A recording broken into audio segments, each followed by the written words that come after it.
Welcome back to the vendor table. Hello. What's going on, lady? You know, same old shit. Same shit, different day. Different day. Hell yeah, we're back though. We are back. I have something I want to talk about. What do you want to talk about? Oh no. Oh no. I saw this article pop up on the Facebook, and I wanted to read it to you. Oh, that's always good. I want to know if you heard about this. Okay, share away. Share for our listeners. Okay.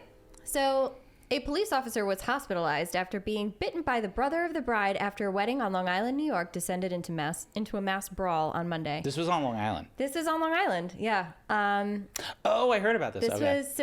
This was posted on September 7th, so this was in September. Why haven't we talked about this sooner? I don't know. The incident took place at around 7:45 at the Flowerfield Celebrations Catering business on Mill Pond Road. I'm working there on Friday. Which I just worked at on Saturday. I'm working there on Friday.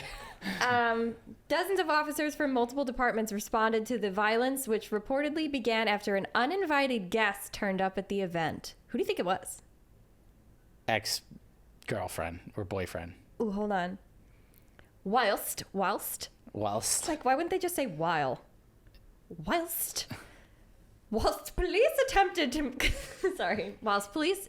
to contain multiple skirmishes, quote unquote, one officer was allegedly bitten on the arm and punched in the face by 22-year-old, suffering pain and redness on his left forearm.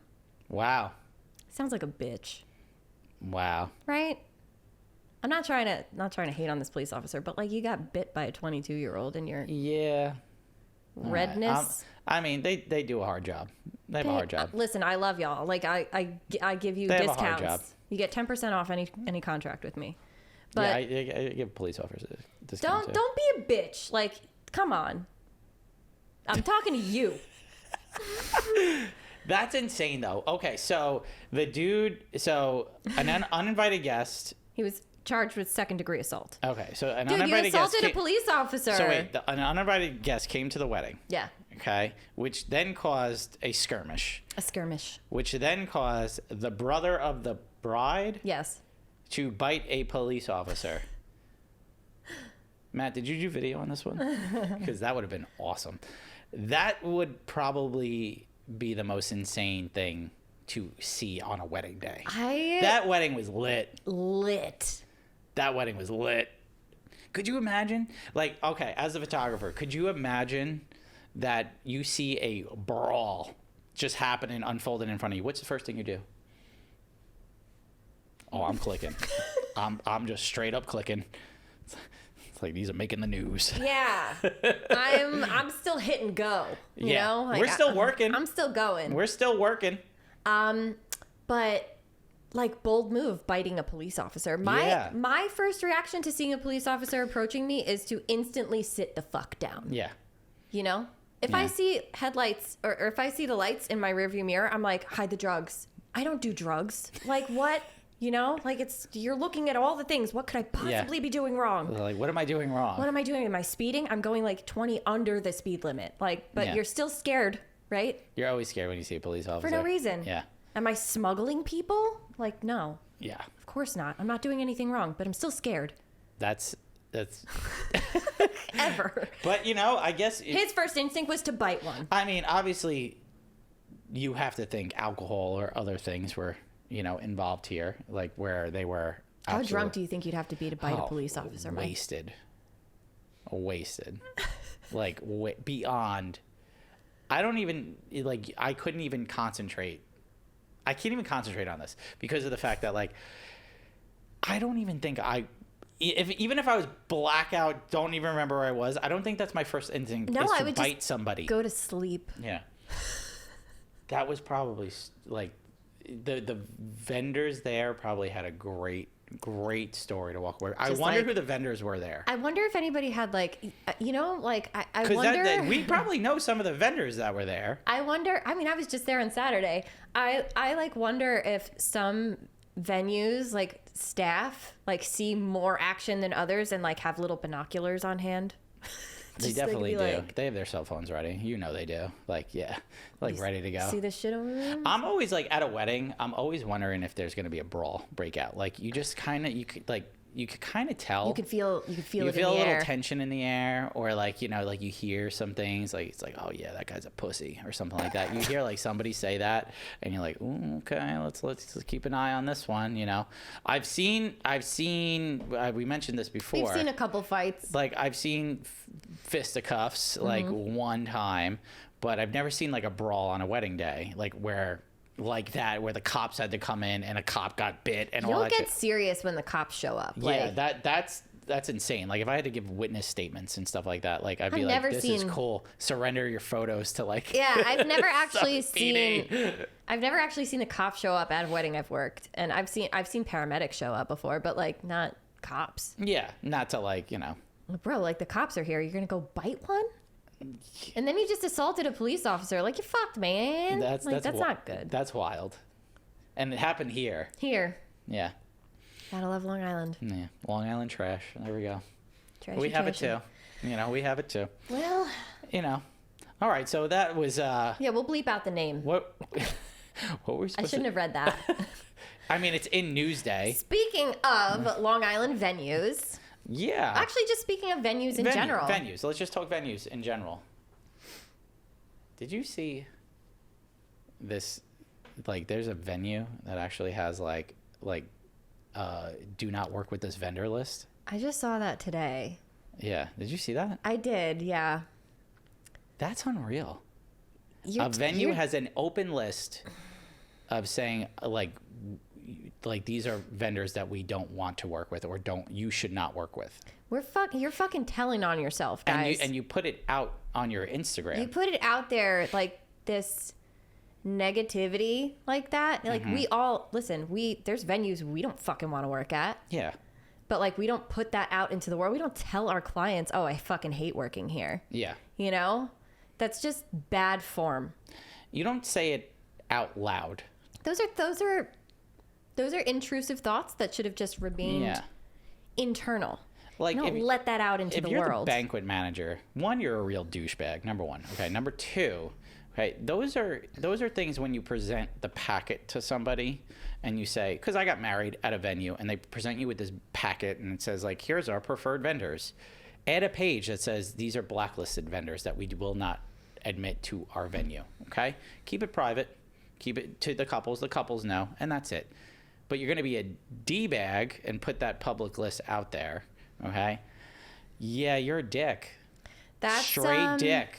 You're straight dick. Like, that is really unacceptable and poor form, like, on your part. Those are, like, if you had a bad experience with a vendor, there are probably a lot of factors in play there. And some of them might be fucking you. Yeah. You might be the problem. Yeah. So let's talk about that first. Second of all, those are people whose businesses are their livelihood.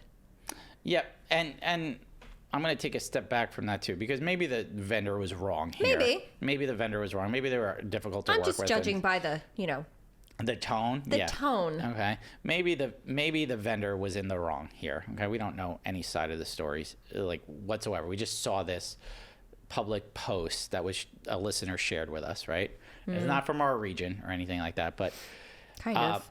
Yeah, it's close by, but not on Long Island. No. But what bugs me is the balls of this venue, really, that they would do that, because I have vendors that I don't like to work with. I'll be honest with you, like, and I'm being real here. There are videographers that we didn't click well. We didn't mesh well. So, and I've had my couples reach out to me and say, hey, I'm thinking about booking this videographer.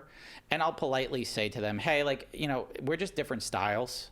And I don't think we really meshed well together. I've worked with him a couple of times and we just really didn't mesh well. And it's nothing against him. It's just like our styles are so different kind of thing. Meanwhile, they're fucking douchebags and I don't like them. So... Okay, I'm not going to say that to my couple. I'm just going to be like, I'm going to play the business etiquette. It's you, Matt. It's you. Matt, it's so you, Matt. I've never heard you giggle so much. It's not Matt. It's not Matt. It's not Matt. I'd love to work with Matt. But that that's what I mean. It's like, you don't have to fucking do that publicly, but oh my God. Okay. I also Douchebag venue. Let's not stay too long on this topic because I'm going to get irritated and we're going to rant and it's going to be terrible. It also just like gives license to other people, venues, vendors to do something similar, and it's not cute. It's not a good look for you. It doesn't make you look great. No. And then there was people in the comments I saw that were just like, how do we get on the nice list? And it's like, fuck you guys. Fuck you. Don't feed into it. Don't be a bitch. And I looked at the venue. It's not even that nice. Come on. It's not anything to write home about. It's not Ohika. Ohika's how do we get on this list? Yeah, you know, like, it's not like, oh wow, this is like the number one wedding venue in the United States. It's not. It's fucking. It's an average wedding venue. Sorry, but okay, trash bag venue. Okay, moving on. But people, maybe you're looking to book a wedding. Okay, I would assume. If you're listening in and you're a bride and groom and you are like, you know, what should I look for in booking a venue? Okay. And what should we think about when looking at a venue? And maybe you're a vendor and maybe you're like, you know, I really want to work at that venue. Right. And maybe you haven't worked at that venue. What to look out for, okay, when booking a venue. Okay. So as somebody who got married 10 years ago, like, taste has changed from then to now. Okay. So when I was looking at venues, it was a lot different. My mentality was a lot different than now. Right. Obviously the first thing is budget. Okay. That's the number one thing. We don't even have to touch on that. Right. But budget is the number one thing that, you know, you're going to obviously factor in here. Okay. How much it costs you to book that place. Okay. So with that being said, if you have venues that were all within your budget, okay, and you wanted to pick a venue based around what was good, right? There are factors that you could factor in that will help you make that decision. Okay? And I think number one, we're both photographers talking from a photographic standpoint. How pretty does it look in photos? Let's get real superficial here. We want it to look pretty. Yeah. We want it to look nice. It's also how you booked the venue is you went and saw it, or you saw it through photos. Yeah. Right? So you're like, oh, that place has a really pretty, like, waterfall in the background. I want a photo there, okay? Or like the mountain view is gorgeous, or like, you know, it's on the beach or something like that. Okay, that plays into a factor. So I would say number one thing is obviously how does it look photographically? That goes without saying, right? Like, I think from a photographic standpoint. And if you're a vendor looking to work at that venue or said venue, see how it looks, you know, from a photographic standpoint through other people. Maybe do, you know, just show up to the venue if you have time and do like an off-season walkthrough. Like, a lot of venues will do that. They will actually let you in and see the place and stuff like that and be like, we call it location scouting. That's totally what it is. This is also, like, it gives you an idea of, like, what happens if it rains? Yep.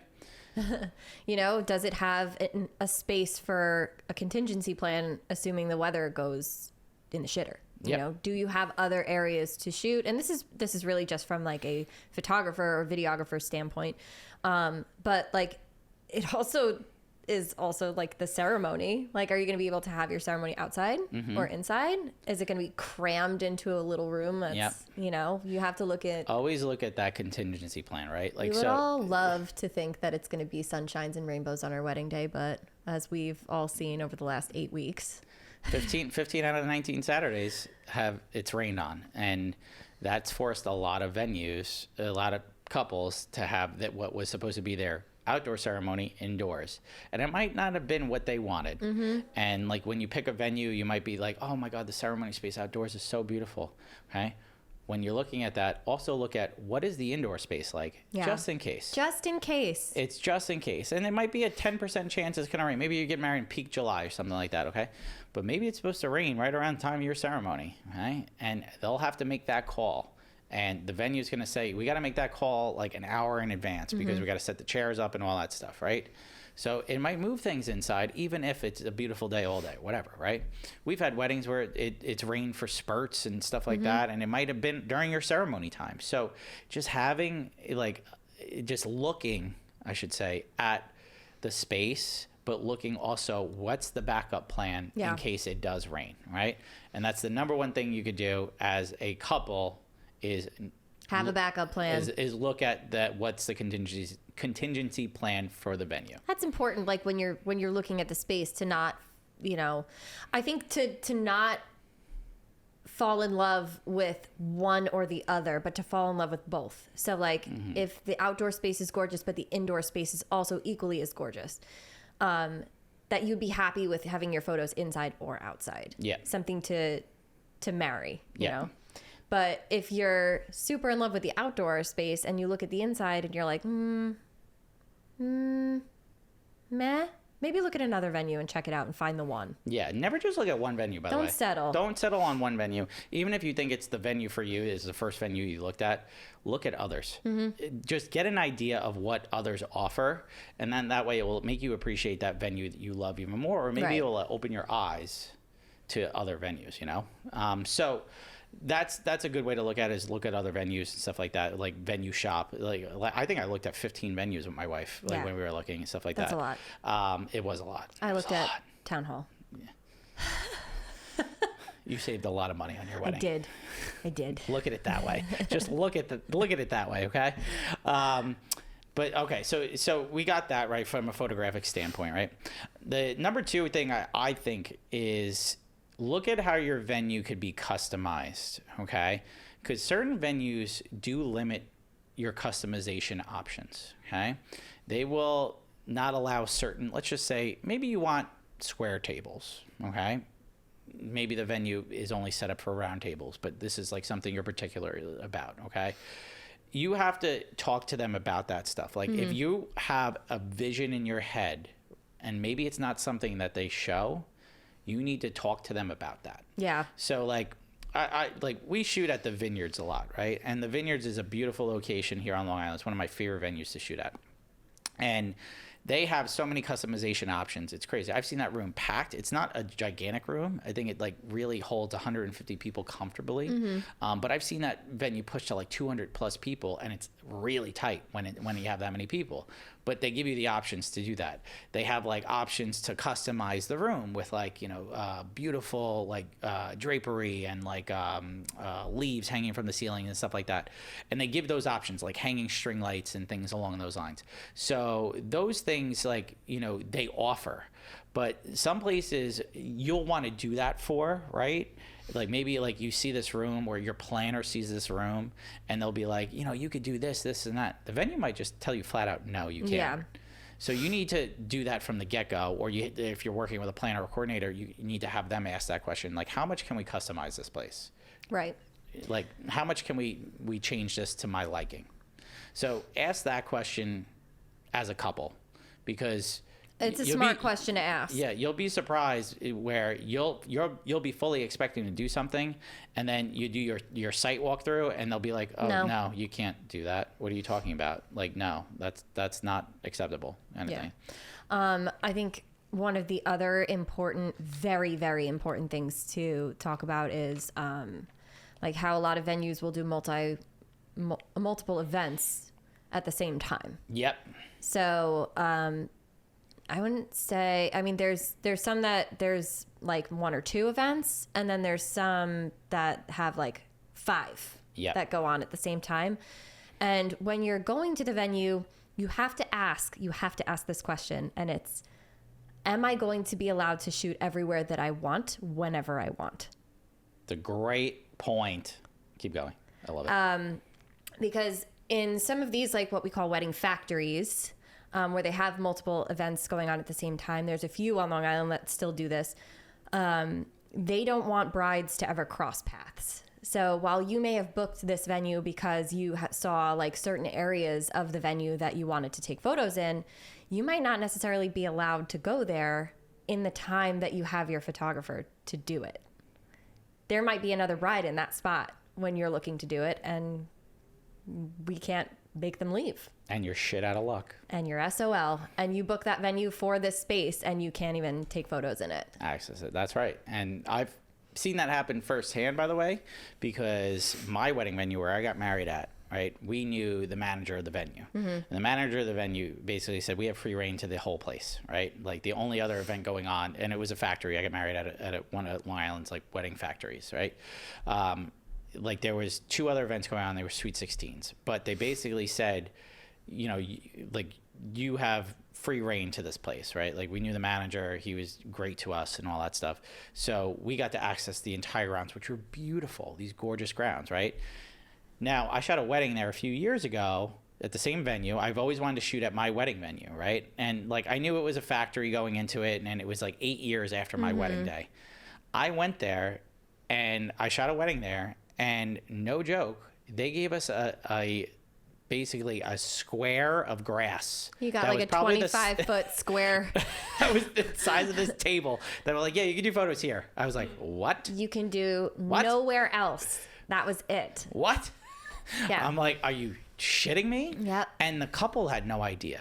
That's the thing, is like, we know this stuff going into it, but you need to know it before you book the venue. You know, we know this, and we can tell you this like when you book with us, but by then you've already booked your venue. Yeah. So you need to ask those questions to the venue itself, and don't let them yes you to death. Yeah. No, and you be direct with them and say, I want to know I have full access to this place. Get it in writing. Especially if there's multiple events going on at the same time, or during the same day, or anything like that. You'd be surprised, because a lot of venues, they'll rent out the space in the morning, and then they give you a 2-hour gap, and then basically they'll turn it over for the night event and stuff like that. And most weddings are night events, right? But that morning event might overlap, where maybe you plan on doing your first look at the venue, something like that, and there's people breaking down tables in the background, or maybe it's like in in front of the fireplace that you've wanted to take photos in, and like there's like, you know, a big like Tiffany's baby shower sign up still. It's like, what the fuck, man? You know, you've probably seen Tiffany's baby shower signs all over fucking venues. Oh my God. You know I'm right. But no, these are all things that as a couple you could ask your venue. Now, as a vendor, it's important to like also know these things, because say you're a photographer and you're shooting at these locations, you could kind of better educate your clients. Maybe like if you haven't shot there, maybe like go in a Facebook group and ask like other photographers, like, hey, like how are they like with like turnaround times here? Like, you know, are there multiple events going on? Do they like isolate you into spots? Like scour the internet for reviews. Especially, I always do that. Like if it's at a location I don't know. Look at the venue's reviews. See what you find, or go into a local Facebook group with your peers and ask questions about what their experiences have been working at the venues. Yeah. Sometimes you'll be surprised and be like, oh, well, that sounds a lot easier than I was expecting. Yep. Or sometimes, you know, like sometimes the maitre d's at these factories have their shit together, and they know and like will explain in advance what you can do, when you can do it, and they have it planned, and you're good to go. Yep. But a lot of times they don't. So you're on your own, kid. You are. Like, and that's where I think, like, you know, asking around and stuff like that will help you. It's like, if we're a vendor in the industry, things like that, where you have, you know, the ability to ask your peers, or even just say you're on Instagram, post a little story, like be like, has anyone shot at so-and-so venue? Like, I'd love to just pick your brain, something like that. Don't be afraid to do that. Yeah. Don't be afraid. Like, I've done it. I'll be flat out honest. Like, or I'll message Lauren. I'll be like, have you shot here? Because I've never shot here. I'm pretty sure I just did it last night to you. Have you ever shot at this place? And and I was like, it looks like trash. And I said, yes, it's trash. We're very blunt here. Delete. Yeah. So no, these are big tips that we're given, obviously, and like, you know, like when you go into your venue, look at.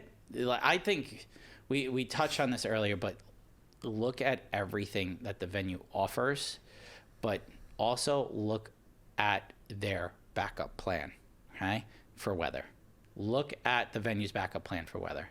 It's the most important thing that you're gonna see on your site tour, on your venue site tour.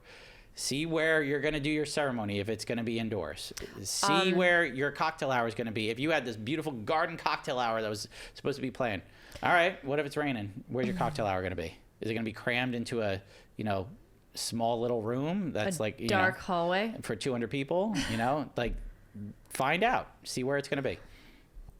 Also for people who are like signing contracts with these venues, who are, you know, couples, read your contract. Yeah. All of it, the fine print, everything. Make sure you understand it because it is the most money you're going to be spending on your wedding day. Yep.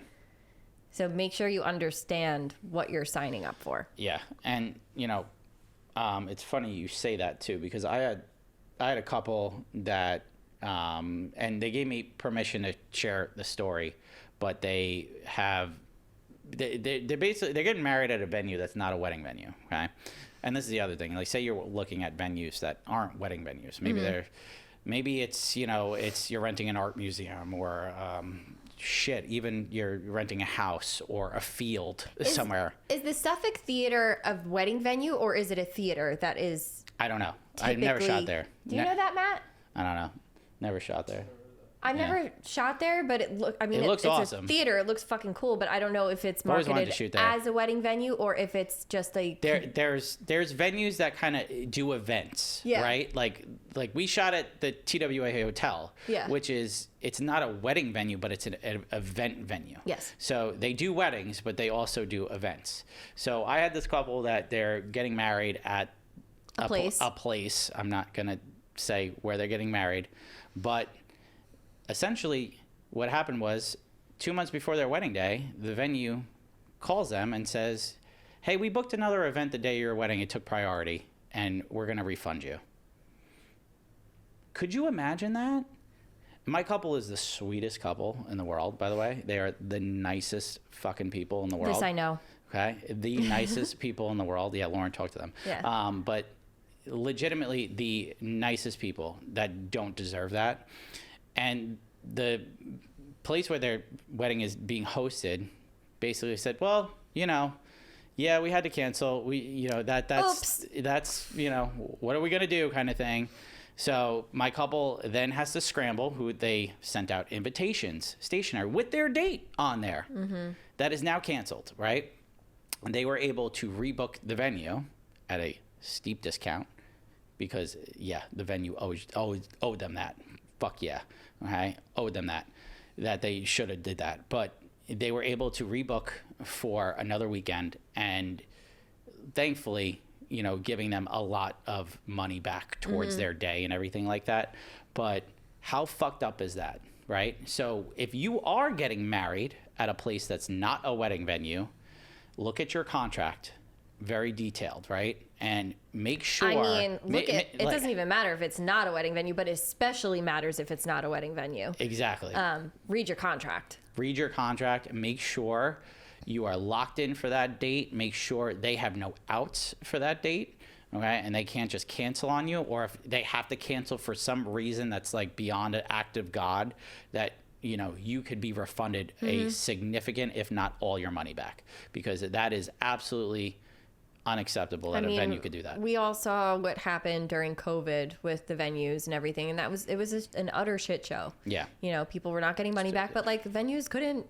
It was hard. It was hard. It was hard for everybody. Venues, it was hard for business owners. I don't fault the venues. We do not fault the venues for that situation. They couldn't give the money back when they weren't making money. Yeah, they had to keep the lights on somehow. So I don't fault them for that, and I know many venues that work with the couples really well, and the ones that didn't, I don't think are around anymore. No. So I would say most of the venues here in this area did really well by the clients and during that time. But look out for these things, guys. And these are things that from two photographers that have done 300 to 500 plus weddings, stuff like that. I think we have almost 1,000 weddings combined between the two of us, which is crazy.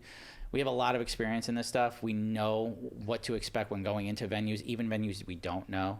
So listen to us a little bit. We have some good shit once in a while. We give some good advice once in a while. It's kind of fun. Somebody asked me actually today from our account on Instagram if their photographer had never shot at their venue, if that was something to be afraid of. And I was like, no. Not at all. No. We shoot at venues we've never been to regularly.